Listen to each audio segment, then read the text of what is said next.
বলো আম্মু। আমি তো রেস্টুরেন্টে খাইতে যাব, একটু পোলাও আর মুরগি আর মাংস আর গরুর মাংস আর মুরগির মাংস সব কিছু খাবো।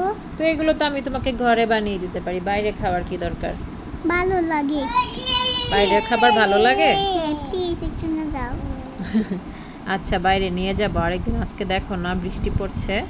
এই তো মেয়েটা বাইরে যাওয়ার জন্য খুব আবদার করছে কয়েকদিন যাবত, তো ভাবছিলাম ওকে বাইরে নিয়ে যাব। আর আমারও খুব মোমো খেতে ইচ্ছে করছে। আসলে আমি লাইফে কোনো দিন মোমো খাইনি, তো ভাবছিলাম বাইরে গিয়ে মোমো খাবো, কিন্তু দুই বাচ্চা নিয়ে একা একা মোমো খেতে যাওয়াটাও আমার জন্য খুব টাফ। তো কী করবো, একটু ঘরেই ভাবছি বানিয়ে নিব। ফার্মের মুরগি অনেকে খেতে পছন্দ করে না, আবারও আমার অবশ্য ফার্মের মুরগি খেতে ভালোই লাগে। মুরগির রান থান গলা মাথা, কিন্তু বুকের মাংসটা আসলে ওইভাবে খেতে ভালো লাগে না, বাচ্চারাও খেতে চায় না। তো আমি মুরগির বুকের অংশটা রেখে দিয়েছিলাম আলাদা করে, ভেবেছিলাম কিছু একটা বানিয়ে দিব। তো এখানে আমি মুরগির মাংসটা কিমা করে নিয়েছি, এই তো দেখতে পাচ্ছেন।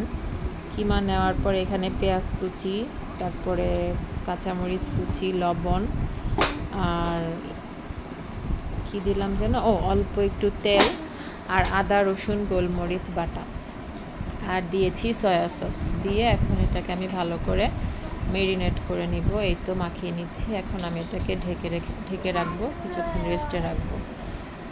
তো এখন আমি এখানে ময়দা নিয়ে নিচ্ছি, বেশ অনেকটা ময়দা নিয়েছি। ময়দার মাঝে লবণ দিয়েছি আর হালকা কুসুম গরম পানি, একদম হালকা গরম পানি দিয়ে এখন আমি এটাকে ভালো করে একটা ডো বানিয়ে নেব।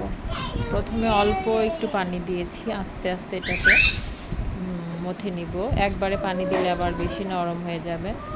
তো এই তো আমি এখানে ডোটা বানিয়ে নিচ্ছি।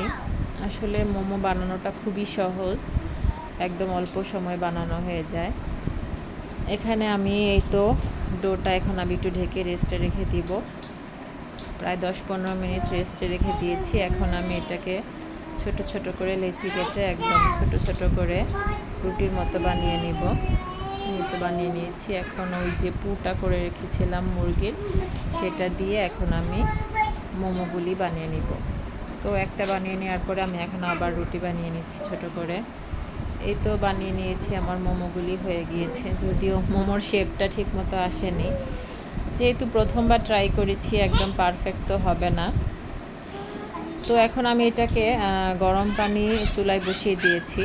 এটাকে তো রাইস কুকারে স্টিম করা হয়, কিন্তু আমি রাইস কুকারটা আসলে আমার উপরে তোলা আছে, তো এখন নামাতে ইচ্ছে করছিল না, তাই এখানে গরম পানির উপরে আমি একটা চালনি দিয়ে দিয়েছি।